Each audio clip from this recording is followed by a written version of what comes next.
Pronto. Bom, gente, agora eu vou começar então aqui a aula. Caso vocês não estejam vendo, eu mudar de slide, vocês me falam, tá? Porque às vezes dá uma travada aqui. Bom, pessoal, hoje a gente vai estar conversando então um pouco sobre disfunções cardiocirculatórias. Então, algumas patologias que acontecem na saúde do adulto, né? Dentro da parte aí do sistema cardiovascular. E agora mudou de slide, vocês estão vendo? Não, tá no primeiro ainda. Ixi, No agora primeiro, tá agora vendo? mudou. Vou ter que deixar assim, então. Ok.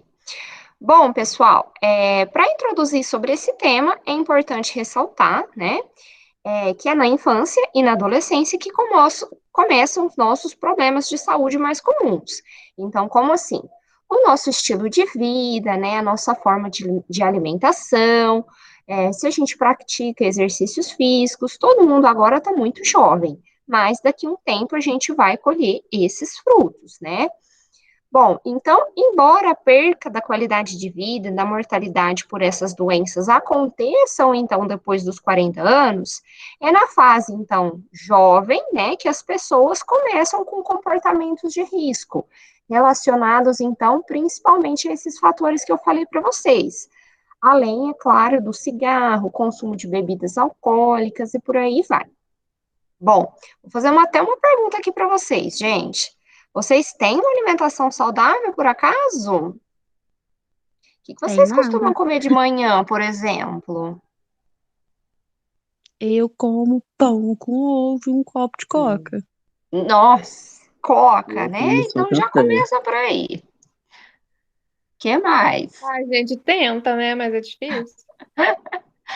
Não, pessoal, mas é isso mesmo. A maioria das pessoas também acaba optando por esse tipo de alimentação por não ter tempo, né, de cozinhar, de ter uma alimentação equilibrada. E vamos combinar que a alimentação não saudável, ela é muito mais fácil, muito mais barata, pronta, né?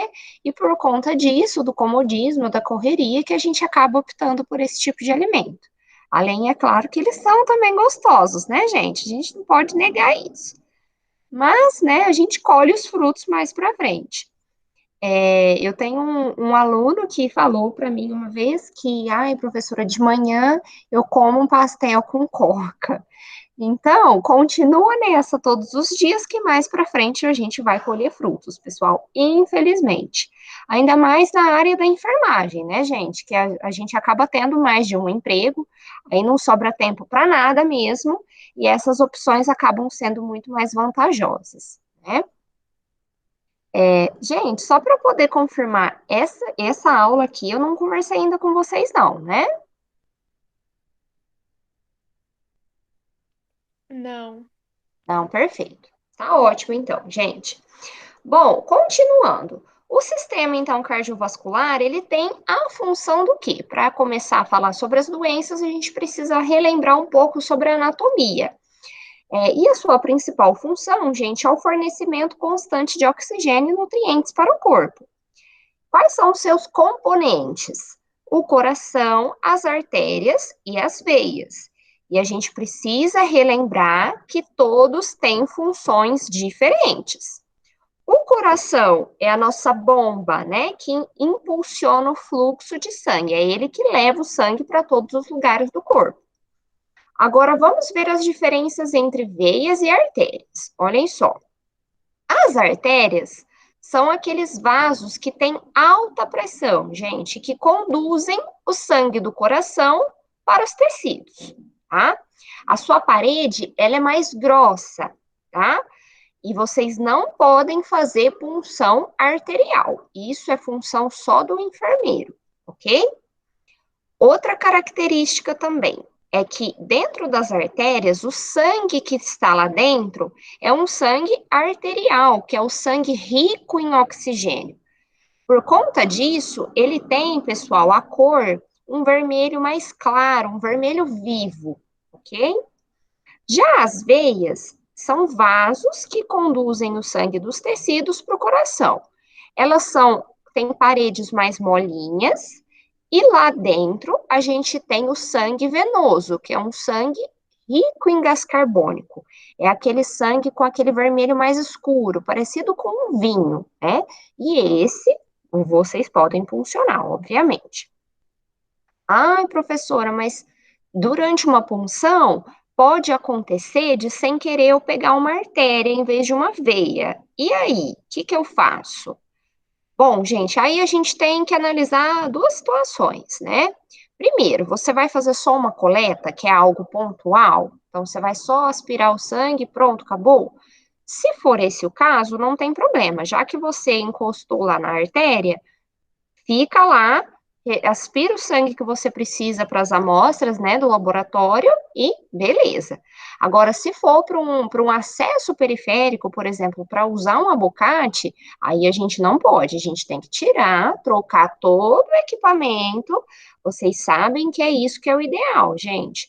Tem que trocar, pegar, né, o abocate, outro algodão e por aí vai, né, e pegar realmente a veia. Como que vocês vão saber se sem querer vocês encostaram na veia ou na artéria? É por conta da cor mesmo desse sangue, gente. Se vocês verem que voltou, né, um sangue vermelho mais claro, um vermelho mais vivo, com certeza é um sangue arterial. Agora, se for um sangue escuro, um sangue vinho, aí é o sangue venoso, que é o correto. Já aconteceu isso com vocês, gente, no estágio? Ou tem a Júlia que trabalha, né? Mas já aconteceu isso com vocês, pessoal, de ver que pegou o lugar errado, de ver essas diferenças de sangue? Eu já cheguei a pegar uma festa com meu colega que estava na artéria. Júlia, não deu para entender muito bem que seu áudio estava meio ruim. Já aconteceu com você de pegar isso? Você pode repetir?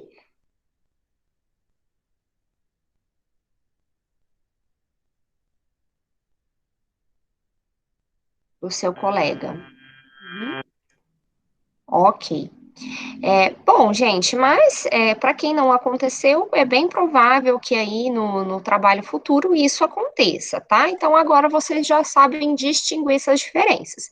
Depois eu vou mostrar uma imagem para vocês que dá realmente para a gente ver. O vermelho ele é bem diferente, tá? Bom, pessoal, continuando aqui, então, essa figura é só para mostrar para vocês que dentro do vaso sanguíneo a gente tem diversas células sanguíneas, né?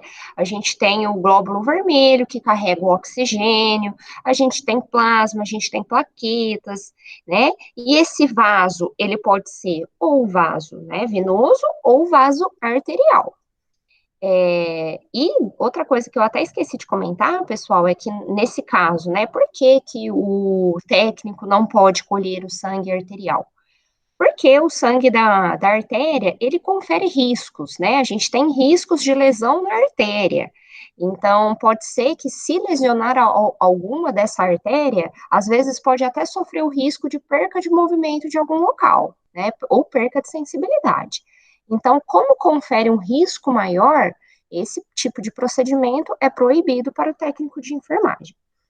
E eu não sei se vocês já fizeram algum desses exames, gente, de coleta de sangue arterial, que é a gasometria, tá? Mas dói, viu? Então, vocês vão ver que o paciente vai reclamar muito de dor, porque é muito doloroso pegar a artéria, tá? Pode falar, Antônio. Professor, e no caso de específico de hemodiálise e essas coisas? Na Pode? Na hemodiálise, a gente tem a punção de uma fístula, gente. Fístula é a união de uma veia com uma artéria, que aí é um caso diferente. A fístula é um procedimento cirúrgico feito, né, que o médico vai lá e une uma artéria com uma veia, com o intuito daquele vaso sanguíneo ficar mais grosso e mais resistente. Para que que ele precisa disso? Porque na hemodiálise a gente vai ter um alto fluxo de sangue saindo e depois um alto fluxo de sangue entrando. Que aí é outro tipo de procedimento. Tem a possibilidade também de fazer hemodiálise sem a fístula, só que aí a gente precisa de um grande vaso para isso, geralmente um vaso de acesso central, né? Que pode ser na femoral, eu já vi fazendo na jugular, mas não é tão comum. na femoral, e geralmente eles usam aquele catéter, não sei se vocês já ouviram falar, que é o catéter de Shirley. Ele é muito utilizado. Sim. Então, na hemodiálise, a gente tem essa situação, e aí o técnico, sim, é apto para fazer esse tipo de punção, tá?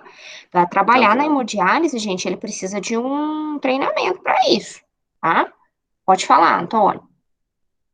Ah, não, era só pra saber se podia, se era apto pro técnico ou não. Ah, tá, entendi. Não, é sim. É, tem que ter todo um treinamento para isso, né? Ou fazer cursos específicos para essa área.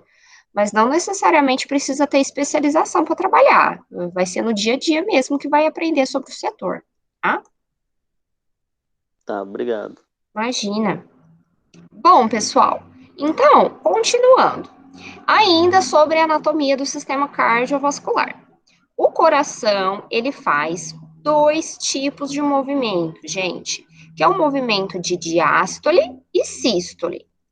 Diástole, pessoal, é quando o coração ele está relaxado para receber esse sangue. É o contrário da sístole.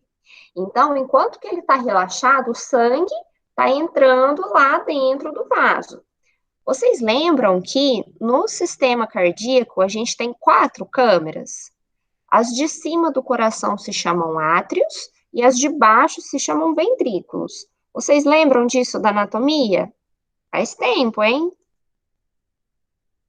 Lembram mais ou menos? Lembro, Mais ou menos. Tá. mais ou menos. Eu gosto de colocar na lousa, então vai ser difícil aqui, sem poder escrever. Mas prestem atenção, então.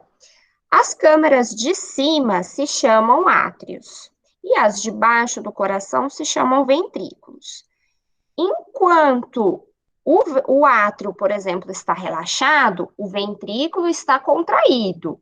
Então, as câmeras de cima e de baixo, gente, elas não podem fazer o mesmo movimento simultâneo. Enquanto a de cima contrai, a de baixo relaxa e vice-versa. E é esse movimento de relaxar e de contrair que se chama sístole e diástole, ok? Então, a diástole é quando está relaxado e aí o sangue está entrando lá dentro daquela câmera. A sístole é quando o coração se contrai. Então, quando aquela câmera se contrai para que o sangue seja levado pelo corpo. Então, pensem comigo.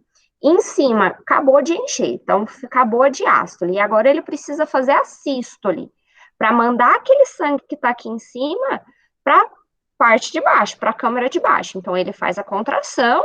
Enquanto isso, aqui o ventrículo está em diástole, está recebendo o sangue. Quando esse ventrículo acaba de encher, pessoal, aí ele precisa fazer o quê? A sístole. Ele precisa mandar esse sangue que acabou de encher aqui na câmera para o resto do corpo, ou para o pulmão, no caso, se for o lado direito do coração, ou se for o lado esquerdo do coração, ele vai mandar para todo o corpo. Porque a gente tem essa diferença, tá? O lado direito do coração, gente, manda o sangue para onde? Para o pulmão, porque é lá no pulmão que vai ser feita a troca gasosa, a troca desse sangue rico em gás carbônico em sangue oxigenado. E aí depois esse sangue volta para a parte esquerda do coração. E vai acontecer a mesma coisa. Um relaxa, outro contrai e acabou aqui esse processo aqui do ventrículo esquerdo, manda para todo o corpo esse sangue oxigenado. Deu para entender mais ou menos, gente, essa parte? Bem por cima, né? Sim. Sim? Caso tenha ficado alguma dúvida, vocês me falem, tá? Bom, então, sístole e diástole são os movimentos do coração, tá? E o que que a gente tem aqui de importante para entender, pessoal? Já até adiantando alguns conceitos. Se, por exemplo, esses movimentos de sístole e diástole acontecem de uma forma errada, é aí que acontecem as doenças cardíacas. O paciente, por exemplo, pode sofrer de arritmias, que é quando o coração não está batendo direito, ele tem movimentos errados. Eu vou até mostrar para vocês que vocês já viram aquelas ondinhas de um eletrocardiograma que tem no monitor, por exemplo? Já. Já? Já. E eu aposto que vocês devem ter visto isso e não entendido nada, né? Mas peraí, o que isso significa, né? Deixa eu mostrar aqui para vocês.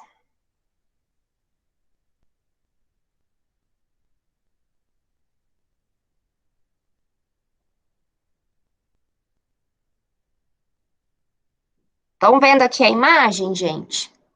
Sim. Bom, e essas ondas aqui, pessoal, são os impulsos elétricos que o coração faz durante esse movimento de sístole e diástole. Dentro do coração, para começo de conversa, o coração é um músculo. Então, ele consegue bater pela contração e relaxamento do músculo. O músculo do coração é o miocárdio, tá? E dentro dessas câmaras, desses átrios, por exemplo, e desses ventrículos, nós temos a presença de alguns nodos que fazem, gente, o impulso elétrico. Eles têm uma atividade elétrica, é como se fosse um marca-passo, só que é um marca-passo natural do nosso corpo, tá? E aí eles são ativados e são eles que fazem, então, o coração contrair e relaxar. Se, por exemplo, o paciente tem qualquer tipo de problema nesse impulso elétrico, o batimento não vai acontecer. E é aí que as doenças cardíacas aparecem. Por que que eu estou mostrando esse eletro, gente? Porque é por meio dessas ondas que nós conseguimos verificar se o paciente está com algum tipo de arritmia, tá? Não só na parada que a gente usa, né? A gente tem vários ritmos cardíacos, e só para vocês terem uma ideia.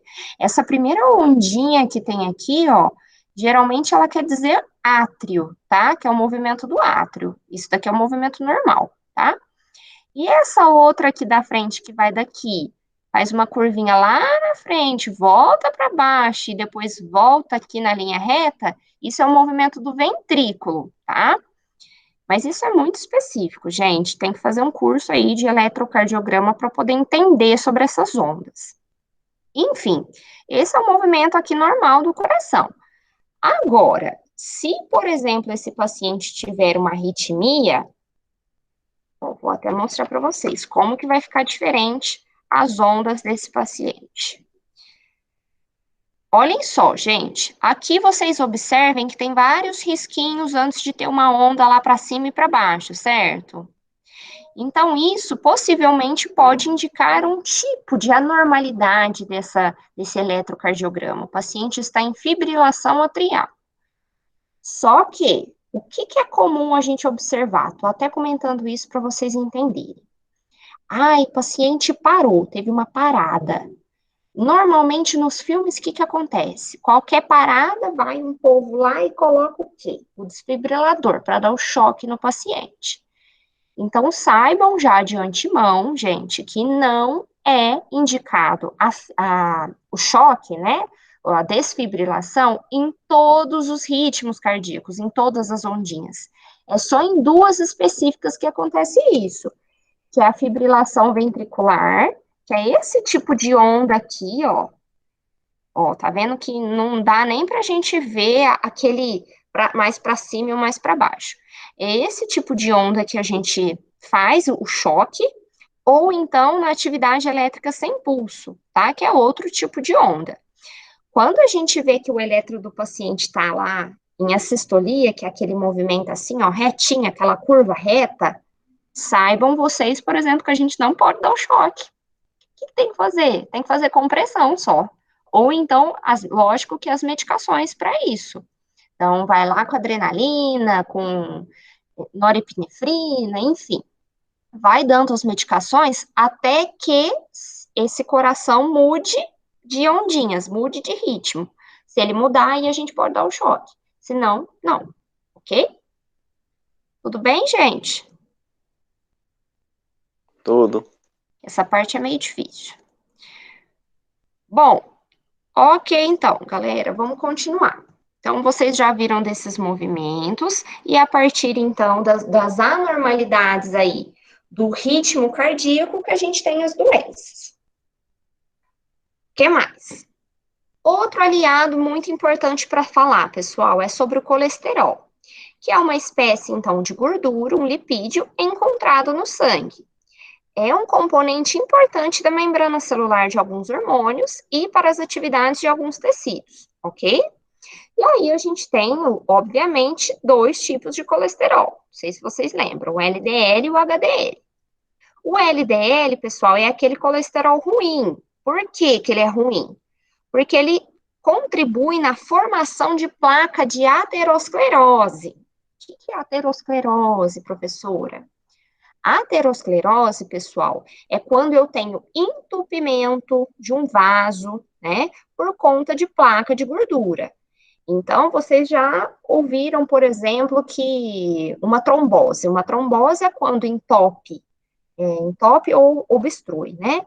Quando entope aquela veia por um coágulo sanguíneo. Agora, aqui na aterosclerose, entupiu por conta de placa de gordura, tá? Então, é a coca de manhã que vai fazer isso junto com o pastel, hein? Cuidado. O HDL, então, é o bom colesterol, tá? Por que que eu estou falando deles, gente? Porque ele é extremamente importante para a gente ver as doenças cardiovasculares. Nós temos um aumento do que acontece na sociedade atual? Hiperlipidemia, gente, que é o aumento dos lipídios, que é a gordura no sangue, tá? E no sangue elas estão ligadas a moléculas grandes, que são LDL e HDL. Então, se o paciente tem um alto consumo de gorduras, açúcares, né, frituras, vai contribuir para que cada vez mais essas placas de gordura fiquem presas lá na parede do seu vaso. E aí elas começam entupindo de pouquinho, gente, elas vão grudando uma na outra, vai grudando. Até que chega um momento que você tá lá, comendo todo dia, todo dia tá lá na carne com muito sal, cerveja e por aí vai. Então, a cada dia tem um depósito a mais de gordura nesse vaso sanguíneo. Até que chega uma hora, pessoal, que ele entope todo o vaso. E aí não consegue chegar o sangue. Se não chega sangue, como que vai passar o tecido para esse outro lado? Não passa. E aí que a gente tem o problema, que tudo que não chega sangue não recebe oxigênio. Então, é um tecido que vai morrer, tá? Bom, gente, quais são os fatores de risco, né, que predispõem, então, às doenças cardiovasculares, né? Primeiro de tudo, a idade, que quanto mais velho for o paciente, mais risco de ter algum tipo de doença. Por quê? Porque os vasos, eles ficam mais frágeis, né? É mais fácil ter trombose, é mais fácil, né, esse vaso ter uma parede mais fraca, menos flexível. Sexo também tem mudanças, tá? Porque os homens são mais propensos a terem doenças cardíacas do que as mulheres, né? Herança do ponto de vista genético, tá, gente? Não é herança de dinheiro, não. Então, se você tem, por exemplo, família, pai, mãe que tem algum tipo de doença cardiovascular, com certeza você é mais propenso. Vou contar aqui um exemplo rápido. Meu cunhado, por exemplo, ele é jovem, tem 32 anos, e ele perdeu o pai, ó, alguns anos atrás. O pai dele, gente, tinha 40 e poucos anos, era muito jovem também, magro, tá? Ele não tinha aí, não era obeso, nenhum fator desses de risco, porém, ele já tinha na família a genética de doenças cardiovasculares. Ele tinha pressão alta, mesmo sendo jovem e magro, né? Comia saudável, mas nem tanto, né? Mas a pressão sempre alta. Ele morreu de infarto com 40 e poucos anos. Então, é importante sim a gente avaliar a genética, tá? Cigarro, obviamente, olhem só, o cigarro tá de novo, então, aparecendo como fator de risco. E também a fumaça, gente, quem é fumante passivo, né? Então, aquelas pessoas aí que não fumam, mas moram junto na casa de alguém que fuma e fuma de tabela. É a mesma coisa, como se estivesse fumando, tá? Colesterol, então, quem tem colesterol alto, ou é hipertenso, sedentário, né?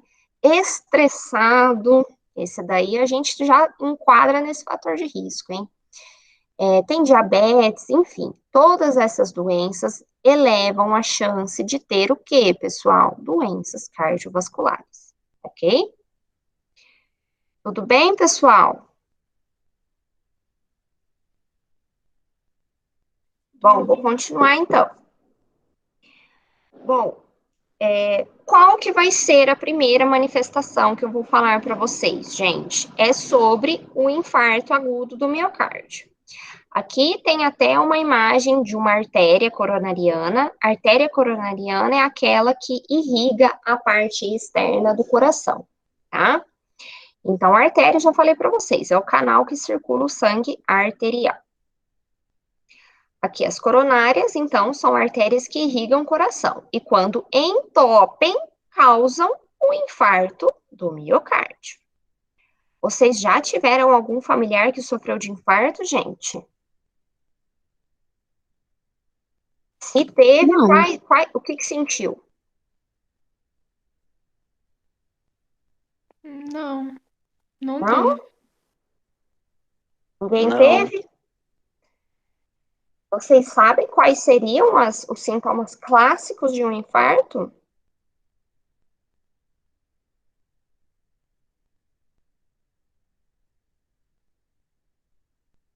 É dor no braço, no peito, fadiga. Eu acho que é isso. Isso. Coloquei aqui no chat, gente. Dor que irradia para o braço. Bom, gente, o que vocês precisam entender? A dor dessa no braço é um sintoma que se falava há muito tempo atrás, mas não é bem assim que acontece na prática, tá? Na grande maioria das vezes, o paciente ele não vai sentir aquela dor que começa no braço esquerdo, né, que eles falavam, né? Começa no braço esquerdo e vai irradiando aqui para o peito. Ele não vai sentir isso, tá, gente? Na grande maioria das vezes é uma dor localizada. Olhem só, vocês já sabem então que o infarto é quando tem entupimento e obstrui o vaso sanguíneo, a artéria que está irrigando algum lugar do coração. Então, parem e pensem comigo, ó, se fosse o infarto bem aqui onde está essa flechinha da foto, obstruiu aqui, então o sangue não chega para essa área aqui que precisa. Então, a dor vai ser mais ou menos localizada nessa área da onde que vai estar o coração. Gente, se a gente relembrar da anatomia, o que a gente tem de órgãos próximos a essa região? A gente tem o estômago, que está logo em cima desse lugar. Então, o paciente vai sentir dor na boca do estômago, dor no estômago, tá? Que é muito comum. E aí ele vai chegar na UPA falando que ele está com dor no estômago. E se o profissional da enfermagem, o profissional da saúde não for muito esperto e já tentar sacar que pode ser o infarto, o paciente vai evoluir, vai ser medicado às vezes para dor no estômago, vai melhorar a dor no estômago, vai para casa, vai piorar e vai morrer em casa. Então a gente precisa ter cuidado com relação a isso. Esse paciente, então, principalmente vai ter essa dor no estômago, tá? Pode vir acompanhada de uma cefaleia ou de um formigamento, às vezes, nos membros superiores. Pode ter uma fadiga ou até mesmo falta de ar. Por quê? Porque obstruiu, não está levando oxigênio. Então, pode ter falta de ar. Mas o que vocês precisam entender? Que os sinais vitais não vão ser alterados, tá? A pressão, gente, vai estar normal, tá? E às vezes só que a frequência cardíaca está um pouco elevada, tá? Mas do resto, os sinais vitais estão normais. Então, se um paciente chega com esses sintomas, dor no estômago, então, peraí, eu tenho que pensar na pior das hipóteses. Vou pensar no infarto. Então, eu já vou falar aqui para o médico, ó, doutor, vamos fazer aqui um eletro. Porque por meio do eletro, as ondinhas já vão indicar para a gente se tem algo errado. Porque só eu vendo o paciente eu não consigo saber. Preciso pedir exames específicos. Então, eu vou pedir o eletro, né, para saber se ele está, sim, possivelmente tendo um infarto. Além disso, a gente tem exames laboratoriais, exames de sangue, gente, como, por exemplo, tem um exame que chama, esqueci o nome, peraí, exame, K alguma coisa, peraí, deixa eu ver. Não é de troponina, não. Mas eu já vejo aqui para vocês. Tem um exame de sangue, né, que ele faz que vê as enzimas cardíacas. Professora, lá no Oi, hospital faz o dímero D. como chama? Dímero D. Ibero D? Sei. O Ibero D também é um tipo de exame, tá? Que a gente faz para, que é uma enzima que avalia o marcador aí se tá tendo algum infarto ou não. Mas não era o Ibero D que eu queria falar. Eu vou lembrar ainda, aí eu posto aqui para vocês, tá? Bom, gente, aí pede os exames, né? Viu que não é infarto? Então, beleza. Aí sim eu posso pensar na possibilidade de ser uma gastrite, uma úlcera péptica e por aí vai. Mas sempre penso no pior, tá? Bom, gente, então, o infarto, entupimento, então, obstrução dessas artérias coronarianas, principalmente, ok? Então, aqui a foto está mostrando, né, que às vezes essa obstrução pode ser do outro lado do coração e a dor vai ser localizada por aí. Ateroma ou placa, então, já falei sobre isso, que é a formação dentro da artéria, né, de uma placa de gordura e com isso vai estreitar a passagem do sangue, tá? Às vezes, gente, essa obstrução não é total, não entupiu tudo a artéria, pode ser uma obstrução parcial, que às vezes consegue passar um pouquinho de sangue aqui ainda. Aí, com isso, obviamente que vai ser menos grave, tem menos riscos, tá? Só que se entupiu tudo, aí eu tenho um risco maior. Então, olhem aqui como é que começa esse processo de aterosclerose. Então, vejam que aqui, ó, essas bolinhas aqui é a parede do vaso, tá?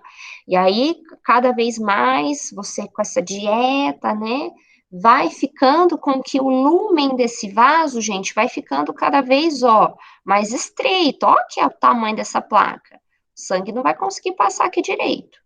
E isso, então, se for numa artéria do coração, vaso do coração, vai causar um infarto.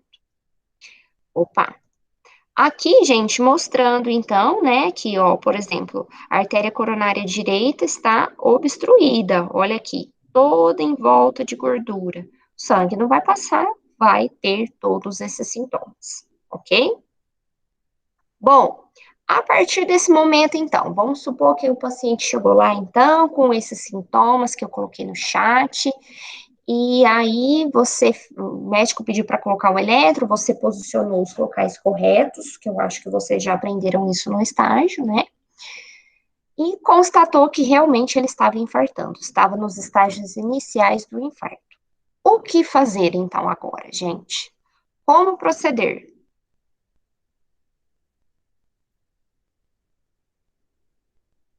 Radiocardiograma? O Antônio, você está falando radiocardiograma depois que ele está com o infarto? É isso? Ou antes? Quando você está suspeitando?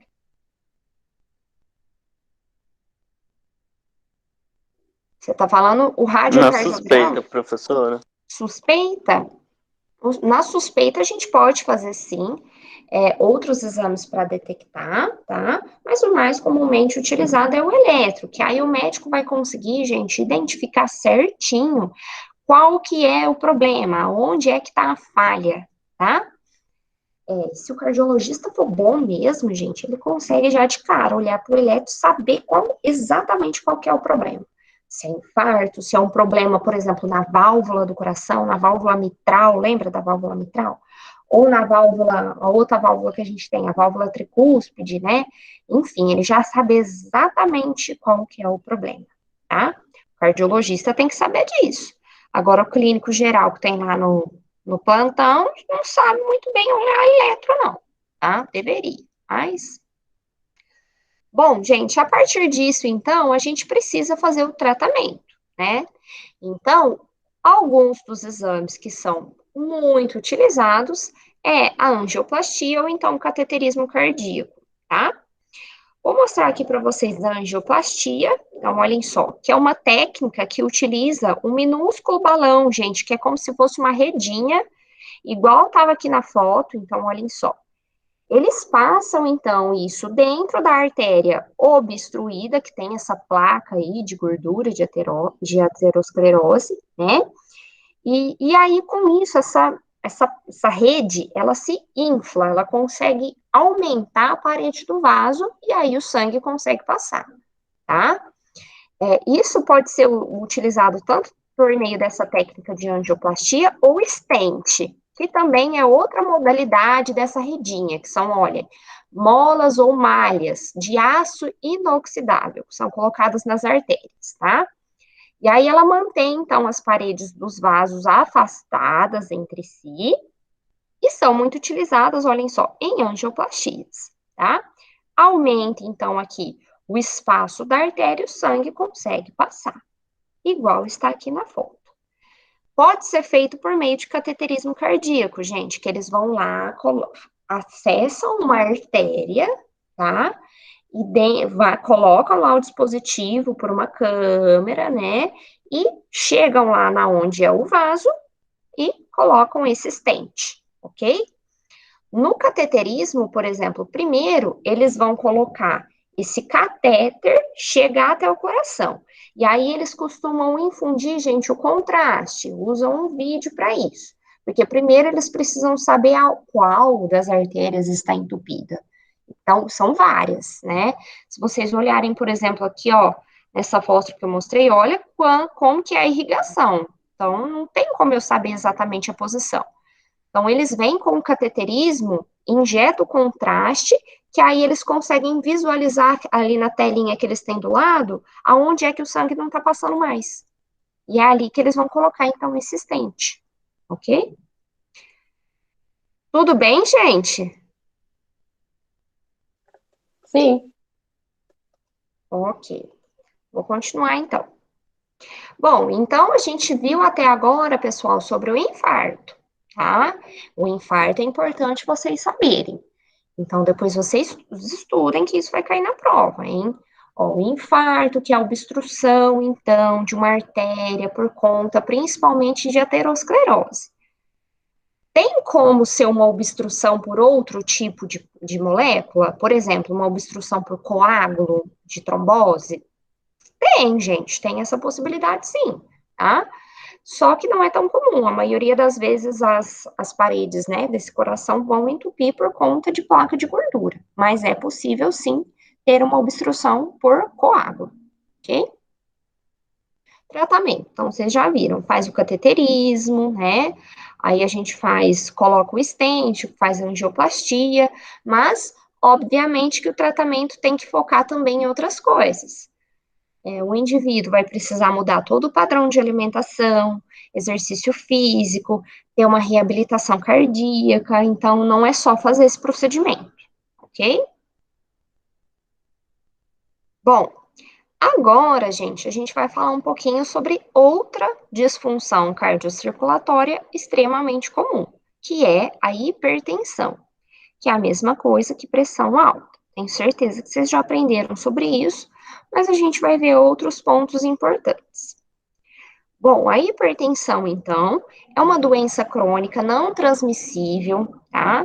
De vários fatores, né? Assintomática, porque na maioria das vezes o paciente não tem sintoma quando ele tem pressão alta, que compromete o quê, gente? O equilíbrio de vários sistemas. A gente tem riscos envolvidos quando o paciente tem uma pressão alta, tá?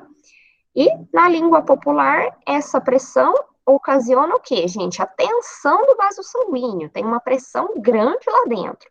Então, os vasos vão ficar tensos. E aí, com isso, há um comprometimento de irrigação tecidual. Então, olhem só, os tecidos não vão receber o sangue de uma forma adequada, porque está muito alta a pressão lá dentro. Podendo, então, provocar danos nos órgãos e nos vasos. Lembram que semana passada vocês fizeram aquele caso, né, das úlceras. E em um dos casos, ou não lembro se era um ou dois, mas tinha, né, que o paciente tinha pressão alta. E como que isso ia atrapalhar, por exemplo, a cicatrização de uma ferida? Atrapalha totalmente, gente, por conta disso, olhem só. Tensiona os vasos sanguíneos, compromete a irrigação, não consegue chegar oxigênio, a ferida não vai cicatrizar, ok? Bom, só relembrando que a gente tem cuidados para medir a pressão arterial, né? Só que eu já deixo claro que a gente não faz isso na prática, né? Mas o paciente com suspeita de ter uma hipertensão ou ter pressão alta, a gente, garantir isso. E no estágio e na vida profissional da gente, a gente acaba não fazendo esses cuidados porque não tem muito tempo. Mas saibam que não é, né, adequado. Então, olhem só, teoricamente, não pode beber café ou fumar cigarro 30 minutos antes de ver a pressão. Então, olha só. Teoricamente, o paciente teria que ir no banheiro antes da verificação, porque a bexiga cheia pode alterar a leitura, tá? Antes do teste, ficar sentado por pelo menos 5 minutos. Gente, nunca vi fazendo isso na prática, misericórdia. Vestir algo com mangas curtas, de maneira com que o braço fique descoberto. Nossa, cansei de ver, gente, profissional da enfermagem medindo pressão arterial, colocando manguito em cima da blusa de frio do paciente, né? E não sei se você já deve ter visto isso também, com certeza. Não é correto, gente. Então, na medida do possível, façam a verificação correta.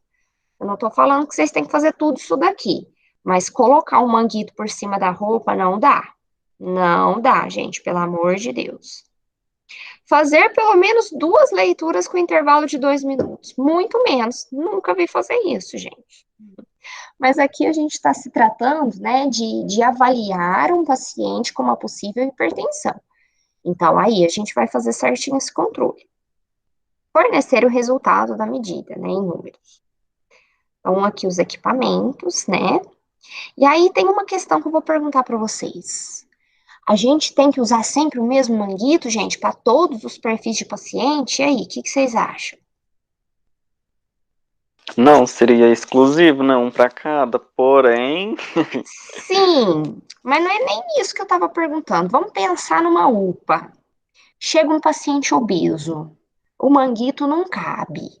E aí? Não cabe no braço. O que aí a gente... teria que ser um específico, né? Para obeso ou não. Sim, ou então se chega, por exemplo, uma pessoa muito magrinha, gente, que tem o braço fininho, fininho, fininho. E aí vocês já viram que tem aqueles manguitos que não é de velcro, é aqueles de pininho que você encosta, sabe? Você prende assim por um pininho. Vocês já devem ter visto isso na prática. E aí, por exemplo, o último pininho que você tem lá para encaixar ainda deixa solto o manguito lá no braço da paciente. Não vai verificar a pressão correta, gente. E aí, o que a gente faz? Não tem. Vamos partir do pressuposto que não tem manguito, por exemplo, infantil, não tem manguito menor e não tem manguito para obeso. O que a gente faz nessa situação? A gente mede errado? Professora, eu não sei se é certo, mas eu vi profissional antigo fazer assim, passar fita ou, ou esparadrapo para prender esse manguito. Nossa, que lambança. Meu Deus, não é adequado, gente, porque não vai dar para segurar, mas enfim, né? Pode até pensar nisso. Mas a gente tem uma possibilidade mais fidedigna, gente, que é fazer a medição da pressão arterial em membros inferiores, no tornozelo, por exemplo. Né? Se não dá, se o manguito não cabe, vamos fazer no tornozelo, ou na perna, por exemplo. Se for um paciente extremamente magro, a gente pode fazer acima do joelho, e depois eu vou, assim que voltar às aulas, eu ensino a vocês a fazerem isso. Se der tempo, eu passo até um vídeo hoje para mostrar, tá? Que é bem didático. A gente precisa palpar as artérias desses locais. Então, por exemplo, se for acima do joelho, a gente tem que palpar uma artéria que se chama poplítea, gente, é esse o nome, que fica embaixo, atrás aqui do joelho, e ela é bem difícil de palpar, porque ela é bem profunda.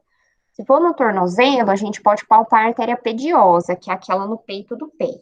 Mas eu vou mostrar o vídeo depois para vocês, tá? Mas então a gente tem essas possibilidades, tá? É lógico que o ideal seria ter um manguito próprio. Bom, qual que é o intuito disso, gente? Agora, esse ponto aqui é importante, hein? Então, já tô avisando já desde agora que eu vou cobrar isso daqui, tá? Que é sobre as complicações de uma hipertensão. Então, qual que são as possíveis complicações do paciente ter uma pressão alta, gente? Isso daqui eu vou cobrar, hein? Então, olhem só. Primeiro ponto. Sobrecarrega o trabalho cardíaco. O coração vai trabalhar mais, né? E aí, com isso, tem mais chance de formar aterosclerose. Aumenta o risco de doença cardíaca e gera algumas condições. Olhem só.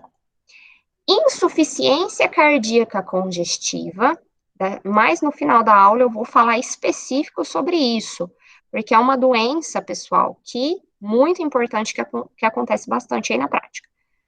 Doença renal e cegueira. Então, essas são as possíveis complicações do paciente ter hipertensão e não tratar, não tomar o remédio direito. Então, é muito perigoso porque o paciente não tem muitos sintomas de alarme, né? Aqui, gente, é só uma tabela que mostra, né, a classificação, os valores normais da pressão arterial. Eu não vou cobrar valores nem nada disso. É importante vocês saberem, porque vocês vão estar na prática, vocês vão estar trabalhando, então vocês precisam saber se a pressão está no limite, se a pressão está alta, qual estágio que ela está alta e por aí vai.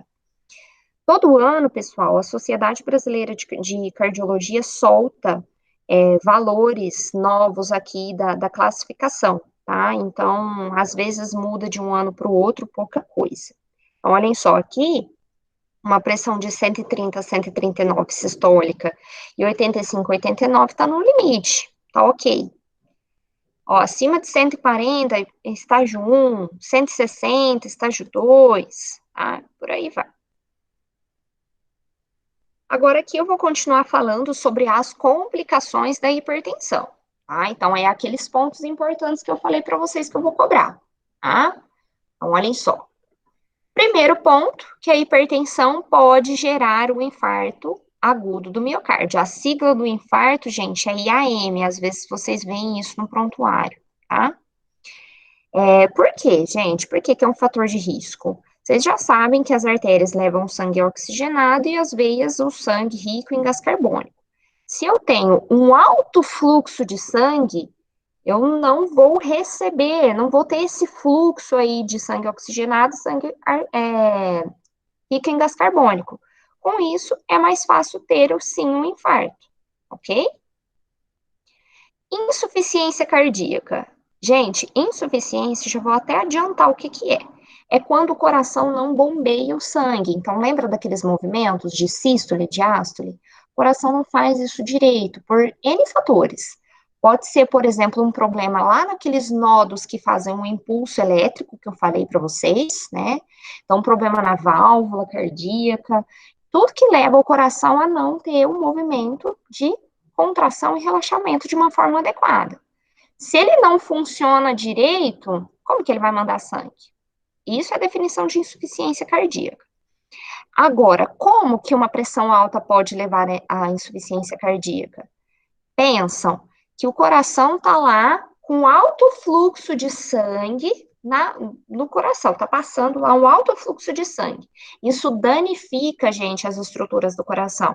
Por isso que ele pode, depois de um tempo, ficar permanentemente, né, impossibilitado de contrair e relaxar. É um risco a mais de ter o AVC, o AVE, que é o acidente vascular encefálico agora, né? Por quê? Olhem só. Uma hipertensão pode causar o rompimento de um vaso sanguíneo, gente, enfraquecido, o qual pode sangrar, causando um AVE hemorrágico.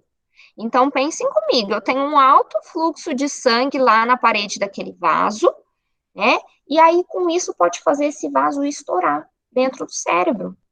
Então, isso é consequência da hipertensão. Ou ainda, pode ser o contrário, tá? Às vezes, tem uma obstrução em algum ponto do corpo, aí a alta pressão faz deslocar esse trombo, esse ateroma, e ele pode viajar para a corrente sanguínea e parar aqui no cérebro, causando um AVE isquêmico. Então, tem essa possibilidade também, tá? Doença renal, por quê que pode ter doença renal por conta de uma pressão alta? Por quê, gente? Porque a alta pressão danifica as estruturas do rim, tá?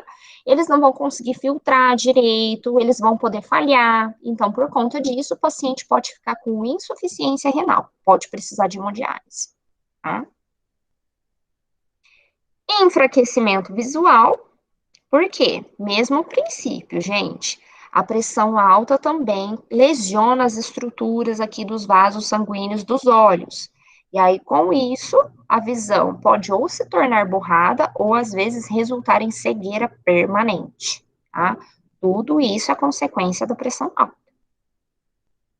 Então, aqui são os órgãos acometidos, tá? E aqui, pessoal, é um resumo, então, para mostrar para vocês quais são as consequências, né? Vou cobrar isso, estou falando de novo. Então, olhem só, pode causar um AVE, pode causar infarto, insuficiência cardíaca, pode ainda causar uma trombose em membros inferiores, né? Pode causar insuficiência renal e cegueira, que não tá fotinho aqui. Tudo bem?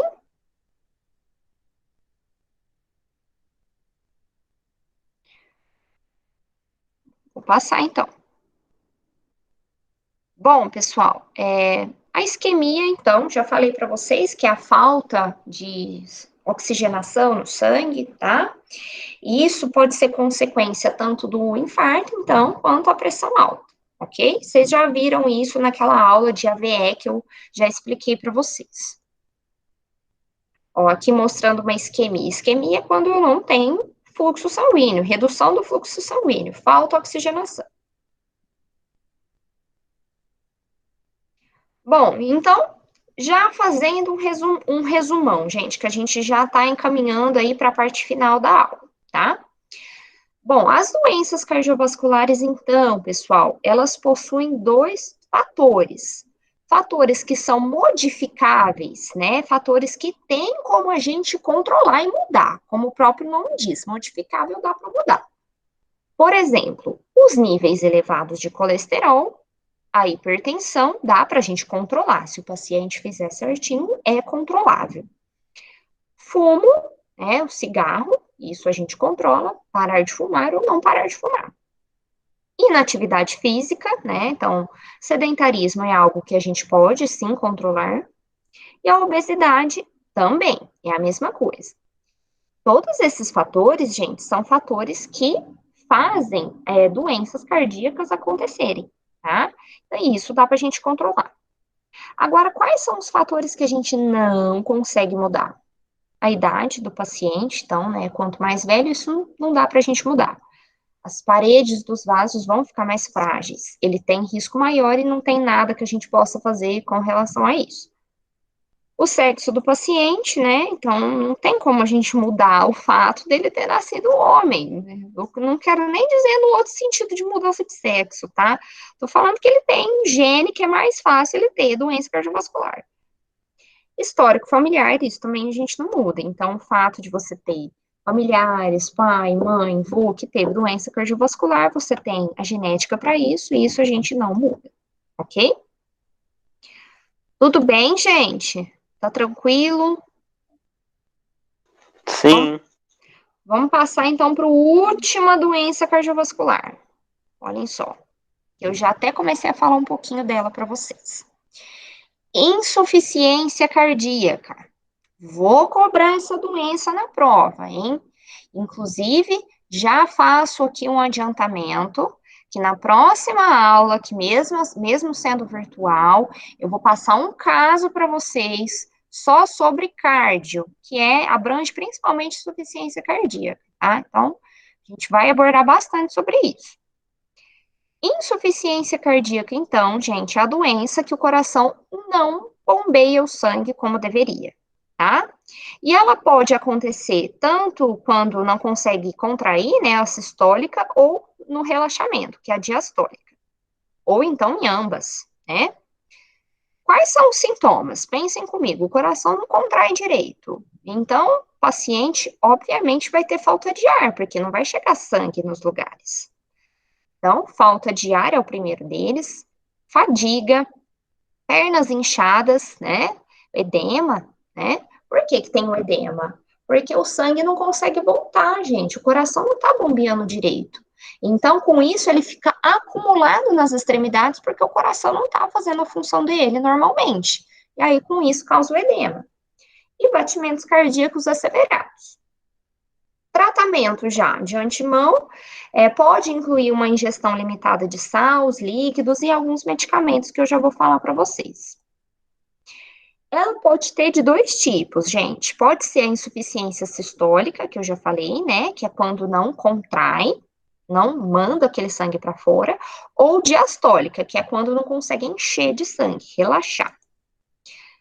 Aqui uma foto, pessoal, para mostrar para vocês, ó.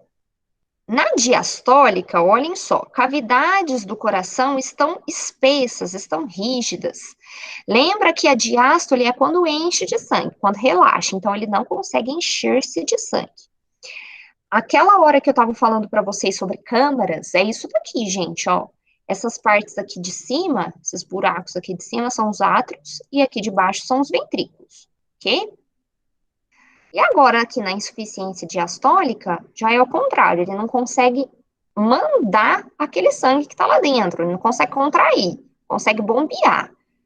Olhem como que estão, gente, as camadas aqui do coração. Tá vendo que tá bem fininho? Compara com esse aqui tá grosso, ó. Então tá bem fininho, e aí ele não consegue, né, contrair e mandar o sangue que tá aqui dentro pro corpo. Aí o sangue acaba ficando aqui, gente. Na maioria das vezes ele vai ficando parado. Qual que é o problema que acontece quando o sangue fica parado por muito tempo, gente? Pode ter risco de coágulo, não é? Quando, por exemplo, vocês não coletam um sangue rapidamente, vocês não levam lá para o laboratório analisar? Sangue parado por muito tempo é sangue que pode coagular. E aí a gente tem um risco nisso também, tá? Às vezes ele tem esse tipo de insuficiência e forma coágulo. E aí, com isso, causa uma obstrução, ou no coração, ou em algum outro lugar do corpo, tá? Aqui outra imagem, então, mostrando para vocês, olhem só. Aqui um coração normal e aqui um coração com insuficiência cardíaca. Veja a diferença das paredes, gente. Ele não consegue bombear o sangue.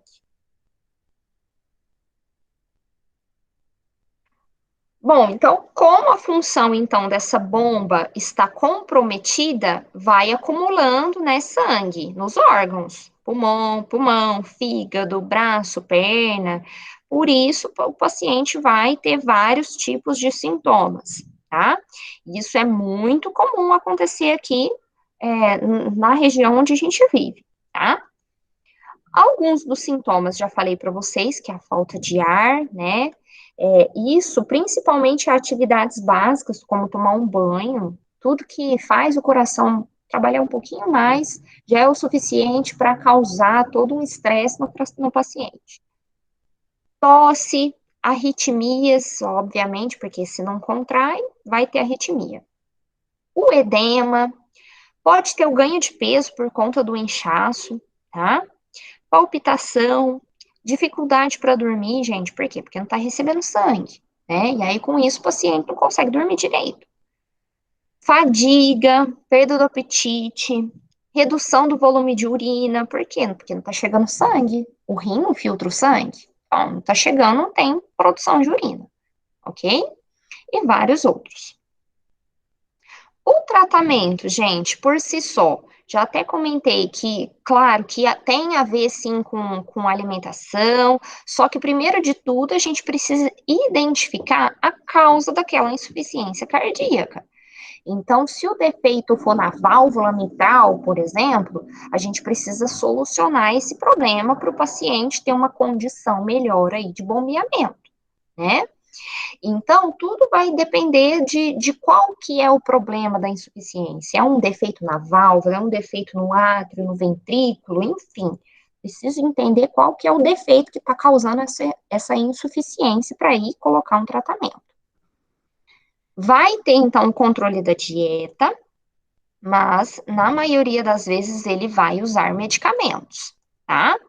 São vários, gente, ele não vai usar um só, não. É muito comum o paciente usar antihipertensivo, tá? Que é para abaixar a pressão, mesmo que ele não tenha pressão alta.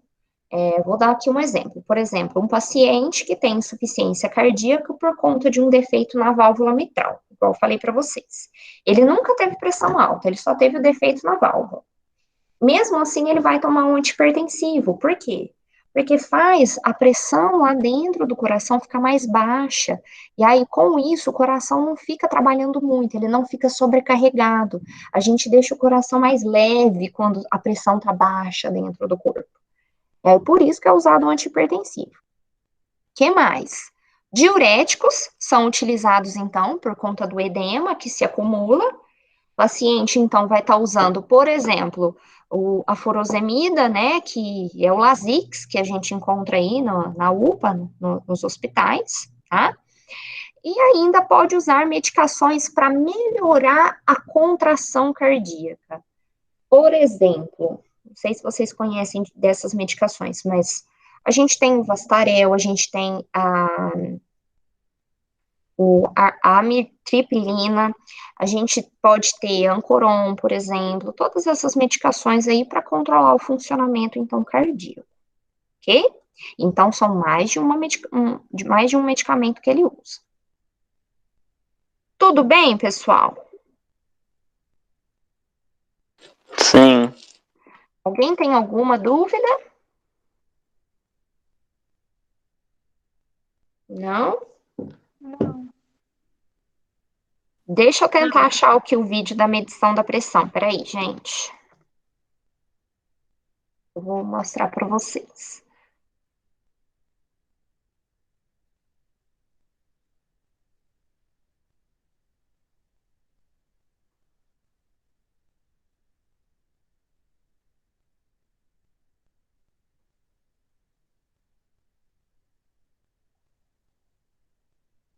Achei.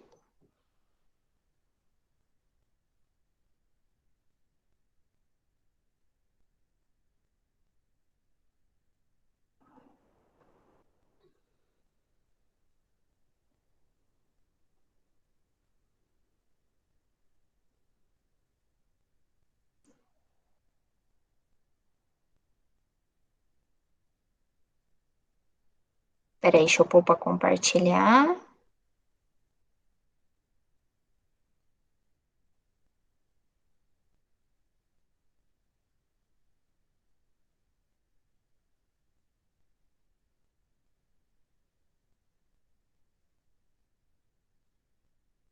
Vocês estão vendo a tela? Sim. Tá, deixa eu pôr só a legenda, que às vezes o som tá ruim.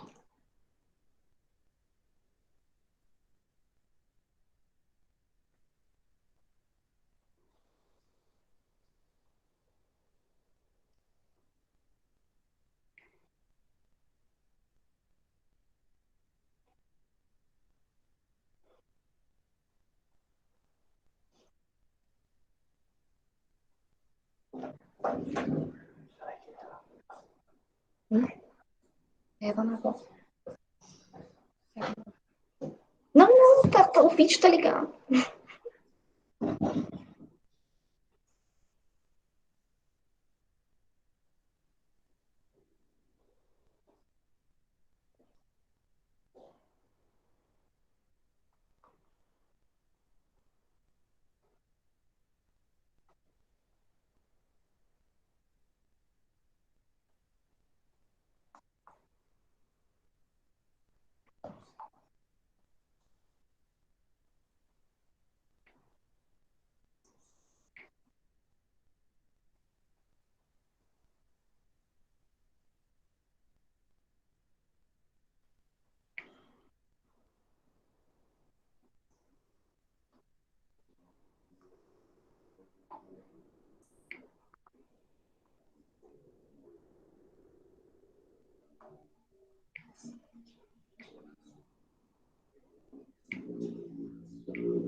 E aí, gente, deu pra. Ai, tava sem som. Nossa.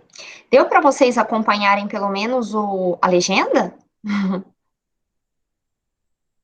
Deu pra ver mais ou menos? Eu vou pôr o link também aqui no chat, Um ó. pouco. Bom, é uma técnica aí específica, depois eu posso mostrar para vocês no laboratório como é que faz isso, tá?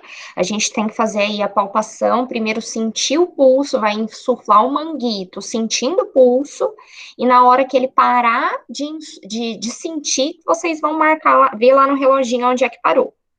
Aí sim, que vocês vão colocar lá o esteto, né, sobre o pulso, e adicionar mais 30 da onde que vocês sentiram que parou. Então, vamos supor que parou no 110. Então, vocês vão, parou no 100, vocês vão até 130, né, e vai fazer a medição da pressão, ok? Não tem muito segredo. Então, vocês viram que a gente utiliza aí em situações específicas, tá? Para esse tipo de paciente. Ademais, pessoal, eu vou tentar passar aqui outro vídeo, peraí. Sei se vai pegar o som. Se não pegar, vocês me chamam no microfone, tá? Só um minutinho. Bom, não, pessoal, esse outro aqui eu vou jogar no grupo porque ele é maior, tá? E vocês podem ouvir aí com mais calma, que eu acho que não vai adiantar eu passar aqui para vocês agora. Eu vou jogar aqui no outro chat, porque é um vídeo que faz um resumão das doenças do sistema cardiovascular, ok? Esse aqui eu vou passar também na aula. Bom, gente, o que eu queria conversar com vocês hoje era isso. Algumas, então, dessas doenças. Na próxima aula, a gente vai, então, fazer a resolução do estudo de caso. Eu vou mandar para vocês também já esse estudo de caso, porque às vezes vocês querem dar uma lidinha nele. Não precisa resolver, porque eu vou explicar só na próxima quinta-feira, tá? Então, eu vou explicar na próxima quinta, mas eu já vou adiantar e vou mandar. Tudo bem? Alguém tem alguma dúvida sobre alguma coisa ou não? Não, tudo certo. Ok, então, gente. Então é isso. Essa aula você vai colocar no grupo? Eu vou colocar no YouTube e aí eu mando o link para vocês, tá bom? Tá. Então tá bom, então, gente. Obrigada. Acho que vocês devem